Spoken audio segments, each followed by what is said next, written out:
Dave Stevens with the Disability Channel. We go back from your days as a ball boy, and you told me once I was your hero because I played college football. But I'm wondering again, with what you had on your cell phone of your mother's voice and what just happened with your father. I mean, what is this like to you, knowing they're not here, and how much that would have meant to them?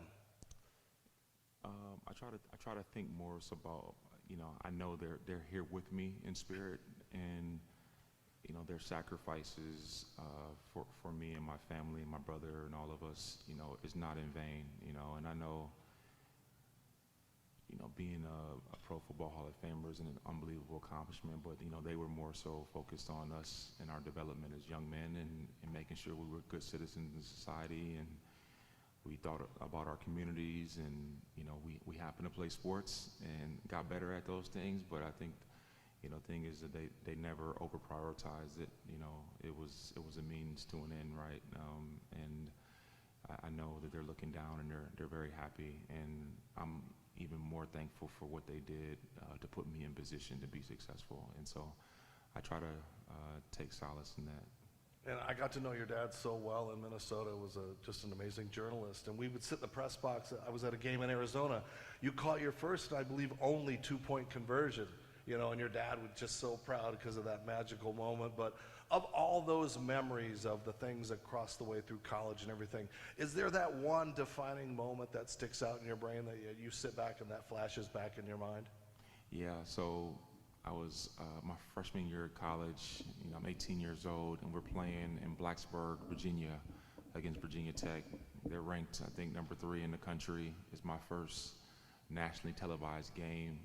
And my brother played a game earlier that day in Huntington, West Virginia. So my dad quickly drove from Huntington to Roanoke, Virginia, to watch my game. He forgot his coat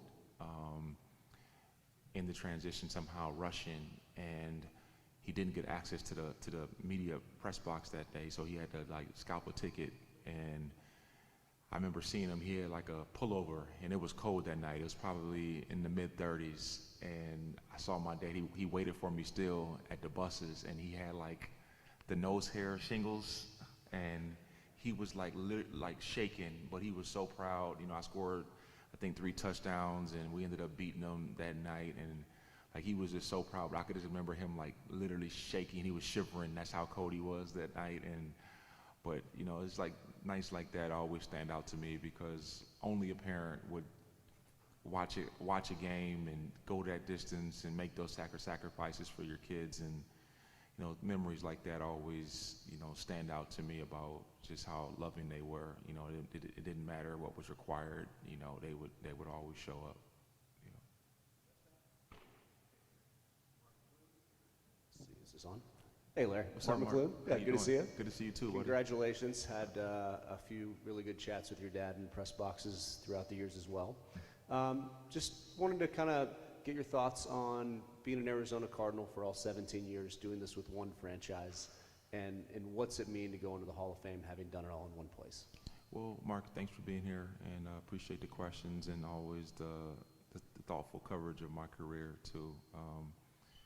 I think the thing that you look at the guys who've gotten in here, and there's not a ton of players, especially in the modern era, that have been able to play in the same place their entire career, and it takes two to tango. Obviously, your wife didn't marry you just because you wanted to marry her; she wanted to marry. It takes two to tango, and so having a great ownership group with Mr. Bidwell and Michael and Nicole and Tim, and them wanting me to be in Arizona and wanting me to finish my career, allow me to finish my career, it meant a lot to me. And to be able to say that Arizona is now my home and my community, that's a blessing to be able to have that. And I'm very thankful. And there's not a day that goes by that I'm not aware of it, and it's not something that I think about as I go to coffee shops and go to sporting events and, go to my kids' functions, and, just how kind and nice people are to me. I was a transplant there, right? And 22 years, it feels like, a place that I couldn't imagine myself ever being without. And so it's a really good feeling, and I'm very appreciative to be able to have that opportunity. Antonio Rossetti, West Hills Gazette in Pittsburgh. Congratulations, by the way. Thank you. I just wanted to ask Pitt. There's so many players from Pitt that are in the Hall of Fame. Now, you are as well. Just what does the University of Pittsburgh mean and the fans and coaches that you've encountered along the way? Well, I mean, you being a Yinzer yourself, you understand the tight-knit group that the city of Pittsburgh is. You know, Western Pennsylvania, you know, it embodies blue-collar toughness, lunch pail mentality, and I really learned that when I got there in college. It's a great city. You know, it's a really interesting mix. You know, it's Midwest with a little bit of East Coast flavor to it.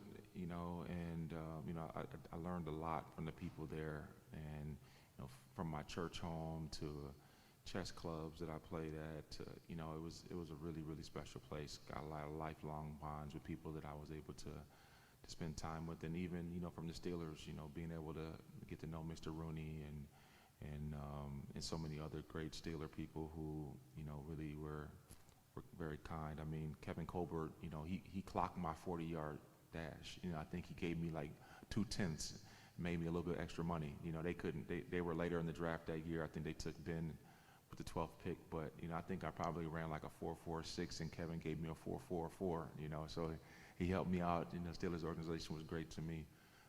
Our facilities were right next door to each other, but you know, it was an unbelievable time to be in Pittsburgh. And the only time I felt a little contentious was 2009, the Super Bowl. You know, I felt like all the people that supported for me at college, they turned their back on me then, but it was only for 4 hours. Thanks, Larry. I appreciate it. Yeah. Tate McKelvey, 10K takes. Larry, first off, congratulations. Just wanted to know, obviously you're one of the greatest to ever do it, but what is one thing that you would give to the younger generation of, you know, high school and college guys, receivers just looking up to you on what they could improve on going into their seasons?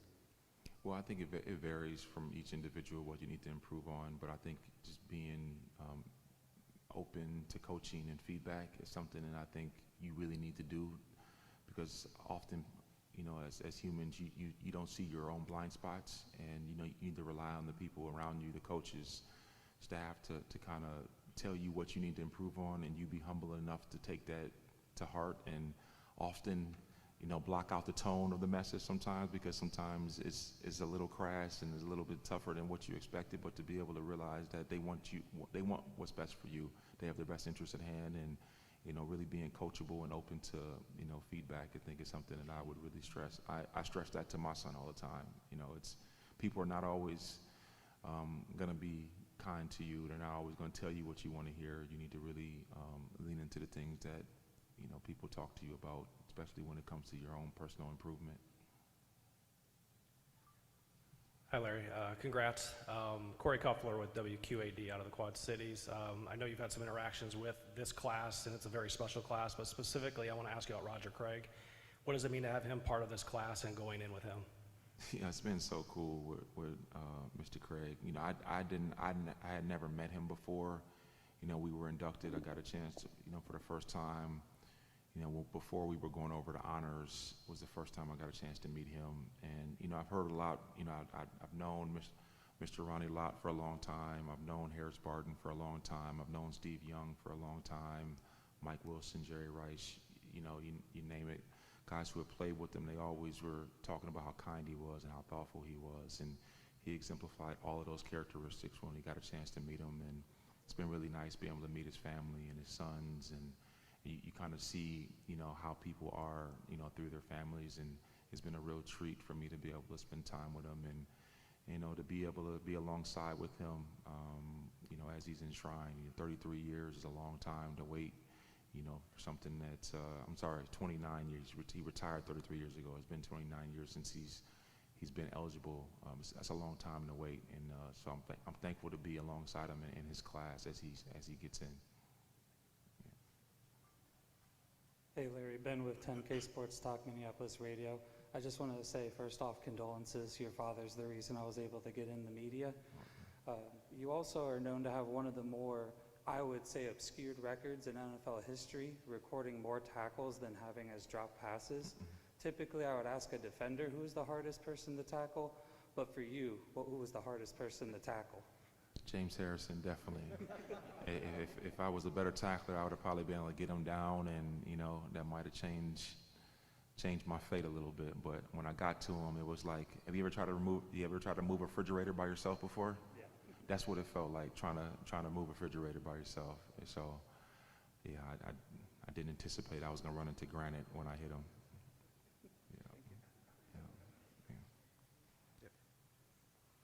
Good evening. Hi. Welcome to the Pro Football Hall of Fame. Thank you. Yep. Real quick question. Gene Simmons, OHSFBmedia.com. Just looking back, was there a specific game, play, or turning point where you realized you belong in the NFL? You talking about during my NFL career or During prior to? During your pro career. I think it was probably my second year. My first year was up and down. I didn't have a terrible year, but it wasn't great either. It was just okay. It was okay enough where people didn't start calling me a bust, but they're like, we need to see some improvement. The first game, the next season, we opened up at the Meadowlands in New York, and we lost the game, but I had 8 catches for 100 and something and a touchdown, and so. I think you started to see some of the promise, a little bit of my career, and then that year, I was able to, make my first Pro Bowl and have a really successful year, and I think that was kind of when I started to believe personally. I knew that I could play, but I think after that, I was like, okay, the work is starting to show up the way I hoped it would show up, and then it started to grow from that point on. But I would say that was the first time. 2005 opening week. Thank you. Yep. Darren Urban, azcardinals.com. Larry, congratulations again. Thank you, D. 10th time. So are we saying you're retired? Is that what we're doing here? I mean, No, I have not committed to retirement. I understand. I have not. On a serious note with that, though, why has that been so important of a thing for you to kind of have this be more like a metamorphosis rather than a retirement and then Hall of Fame end game type thing? Yeah, so when I was a kid, my grandfather, I remember hearing him have a conversation with his good friend John Strogers, who was park commissioner in Chicago. They played together at Xavier college football, in the 40s. And I remember them talking about retirement killing more people in our country than anything. And so that always stuck with me. And so I just don't believe in retirement. I just think you transition into different phases, especially as an athlete. I got done playing at 38. Retire? What do you mean retire? There's no retirement in sight. And so I don't know. I protest the word more than the actual thing. So I just won't acknowledge that. You've earned it. Thanks, Larry. Yep. I'll wait. Hey, Larry. Josh Weinfuss, ESPN. Congratulations. Thanks, Josh. You've referenced the Super Bowl a couple times so far today. How much does it eat at you still all these years later? When you look back on it, kind of what still stands out? And lastly, do you think you should have won the MVP? When you come into these environments and you're around Hall of Famers who are Super Bowl champions, last night, you're around like Drew Pearsons and, all of these amazing players who not only have been Hall of Famers, but they're Super Bowl champions as well. And you're like, damn, it'd been nice to be able to have both of them. And so I think when I'm in these environments, I wouldn't say like when I'm walking around or I'm with my kids at dinner that I'm thinking about it. But when you come into these environments and these settings, I mean, Adam was just on the stage. My first Super Bowl as an adult, my dad took me to the Super Bowl. The Washington Redskins played against the Buffalo Bills in Minnesota. I can't remember what Super Bowl with Joe Theismann. I think Joe Theismann was the quarterback then, with the Hogs and John Riggins and all of those guys. But the first Super Bowl I actually attended as an adult was Houston. In Houston, when the Carolina Panthers played against the New England Patriots, and he hit the game-winning field goal. You want those type of moments. You want moments that you're immortalized. I still remember the photo when he's holding his hands up in the air like that. That will be synonymous with greatness until the end of time, right? And obviously as a kid, you dream of having those moments and falling short. It stinks. It's not fun, right? And so, Yeah, you do think about it. And the second part of that question was, what was it? Do you think you should have won the MVP after your performance in that game? Nah, I don't think. I think the MVP went to the right person. Santonio played really well, you know, throughout that entire game, and Ben was phenomenal in that drive. And so I always think the Super Bowl MVP should definitely go to the team or player that played the best on the team that wins. It just, would you really want a Super Bowl MVP if you lost it? Like, that doesn't. It just does. It wouldn't have the same significance. Right. You know, like, I have this trophy that I won, but I really didn't win. Right. You know, it just, I don't know. It doesn't make sense to me. Gotcha. Appreciate it. Thanks, Josh. Larry Richard Sines, Fox 10. Congratulations. Hey, you guys got to watch this guy right here, man. His brother will sell you some used cars that don't work, man. You got to watch Richard, man. You got to watch him. Yeah. I love you too. I love you back. Yeah. I was going to say I'm proud of you, but I just wanted to ask you about your thought process of picking Devin, wanting your father first, but then having to pivot, and what that was like, and also the same thought process for the gold jacket. Who's going to put that on you? Yeah, so my dad was going to do it for me, and you know, in hindsight, I wish I would have been a bit more proactive. You know, I remember seeing the schedule, and like we do the taping, you know, normally in May or June, and I'm thinking, you know, I think we should be okay, and I probably should have just pushed it up until March, you know, and got it done. But you know, it's unfortunate, but I think it's also given my son the opportunity to have a really unique experience. You know, my son's a freshman in college. He's in training camp right now at Notre Dame. You know, he gets to be on the same stage with Jerry Rice and Randy Moss and Michael Irvin and Chris Carter and Steve Largent and, you know, all these amazing players that have contributed to the fabric of this game. You know, what better motivation is there for him to be able to be in that same setting, to take back to him to school, to motivate him to hopefully be the best player he possibly can be. Not to put pressure on him, but, you know, I think it's really good to visualize and be able to tangibly see and feel the things that you want in life. And I think this experience is going to do that for him. And so to be able to have him be a part of it in that way, it's a unique experience that, you know, only happens one time in a lifetime, and you know, so I think it's pretty cool. And putting the gold jacket on you? Chris Carter's gonna put the gold jacket on me. You know, it came down to him and Kurt, and you know, I get a chance to spend a lot of time with Kurt, and we're very close. We talk, you know, often, and you know, Chris Carter was who I idolized as a child. You know, I still remember myself in South Minneapolis. The game will go off, and it'll be December, and it'll be cold, icy, and we will have shoveled the snow. And you know, Chris was known for his sideline catching and dragging his toes, and my brother would stand on the porch and throw it to me, and I would have my toes on the concrete, and I would fall into the snow, you know, and I would just do that, like repetition after repetition after repetition, face full of snow, and my gloves all in my shirt, and I would do that until I couldn't feel my hands anymore. And so, like, those are the memories I have as a child. And so to be able to have Chris Carter, who poured into me the way he did, and you know, made a lot of sacrifices for me to help me go to school and let me stay at his house and train with him, taught me all of these things, to know that it's come full circle, and you know, I wouldn't have been on that stage and wouldn't have this opportunity if he didn't kind of show me the ropes. I thought that was pretty cool and a great way to pay homage to my past. Hi, Larry. Doug Haller with The Athletic. Good to see you. What's up, Doug? How you doing? You've talked about just your time with the Cardinals and how it's like a marriage. You've talked about the disappointment of losing a Super Bowl. As you got later into your career, you went through some difficult times with the Cardinals. Was there ever a time when you were tempted to look elsewhere to maybe position yourself for another chance at the Super Bowl? I would be lying to you if it didn't cross my mind. I didn't think about it. You know, maybe had conversations about it, but never seriously tried to put it in motion.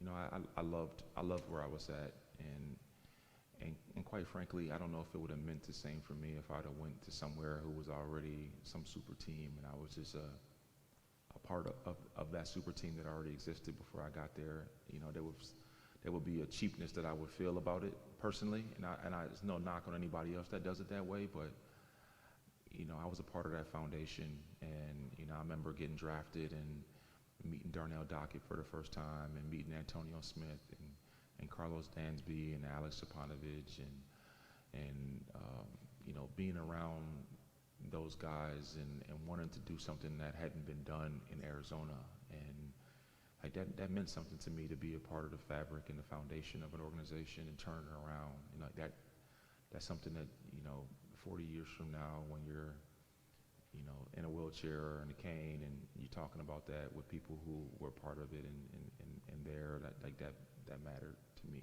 And so I never really, you know, pushed for that. You know, I wanted to do it all in Arizona. Thank you. Yeah. Hey, Larry. Tyler Drake, Arizona Sports. Good to see you, man. Good to see you too.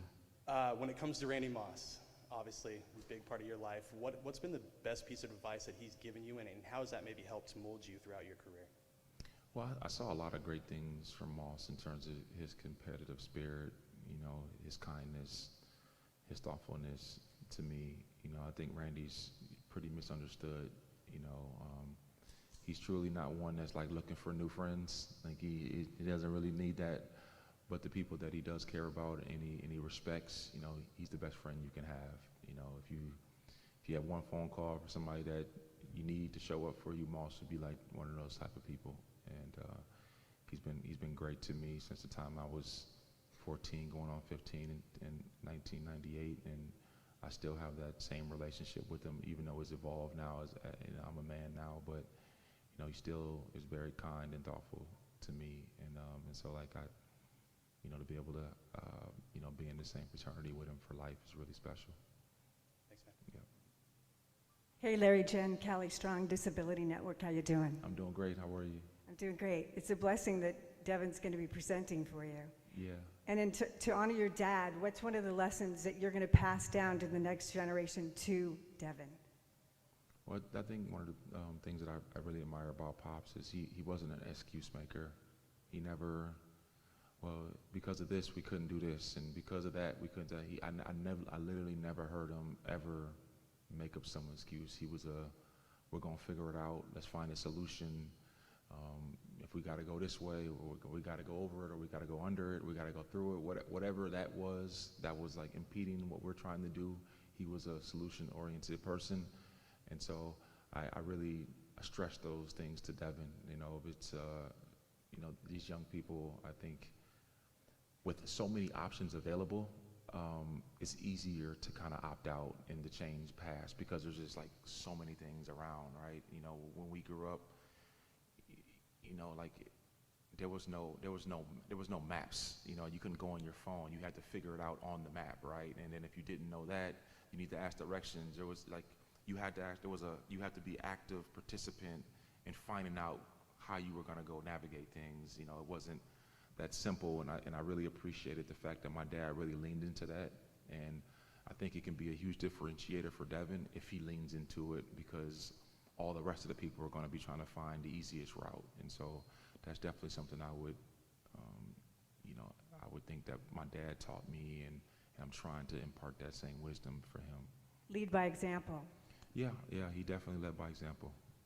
Thank you. Thank you. Cameron Cox, 12 Dudes. Larry, it's Cam, good to see you. Man, thank you for the note, man. Somebody sent it to me. It was very kind of you to write that letter, so thank you. On behalf of Arizona, thank you for everything. Thank you, Cam. I was going back through some of the archives, and I know some of your favorite moments of your career was being at your locker with us every Thursday, and us asking you about retirement and asking you about, you know, reflecting on your career, and you'd always push it down the road. I'm sure you've had a chance to reflect maybe a little bit about your career. What do you think about when you think about your time in the NFL and with the Cardinals, and is there something you are the most proud of?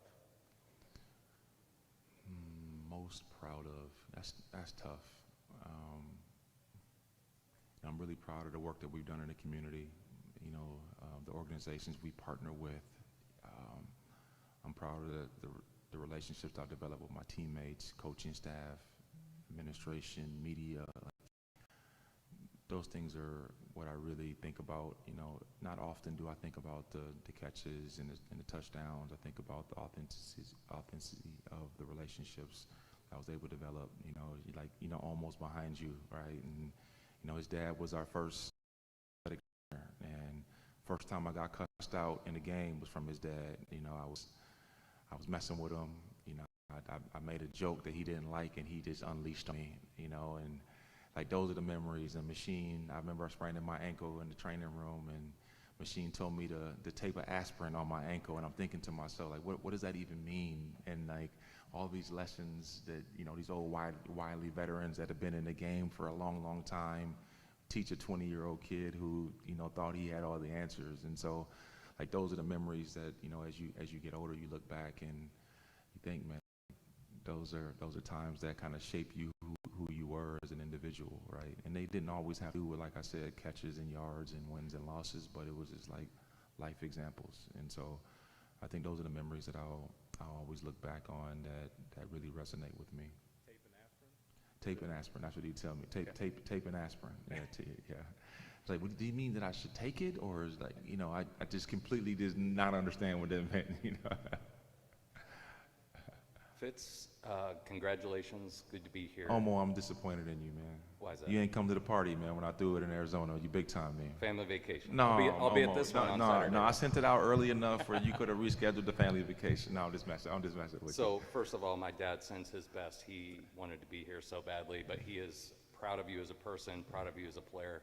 You are the 10th Hall of Famer that he was a trainer for, so wow. I think that's a pretty cool number to be. It would have been even cooler if it was 11 to match that number. But my question is this. You know, I've covered your whole career. I've heard players be amazed at how many people you know outside of football. Justin Pugh mentioned one time, he goes, he even has a tree guy. He hooked me up when he was looking for trees for his front yard. So at what point in your career did you realize that relationships outside of football were important? I mean, from as early as I could ever remember. You know, it's 7, 8 years old. You know, I've always had a natural ability to, I don't know, find connectivity with people, I feel like.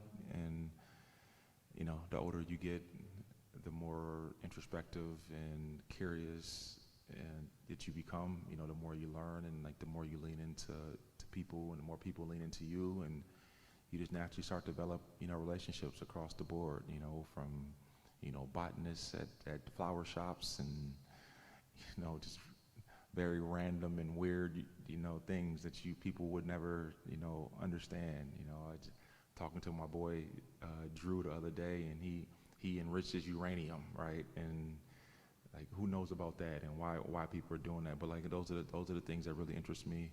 You know, people are really, I'm a Hall of Fame football player, and, you know, the rest of you guys are Hall of Fame journalists, and things that you find passion and love in, right? And I think that we all have, you know, innate skill sets that we've cultivated and grown into things that we can appreciate and put food on our table. And I genuinely enjoy, you know, learning about others and the things that make them tick and, you know, make them happy. Yeah. Tell Pops I said hello. Will do. Thank you.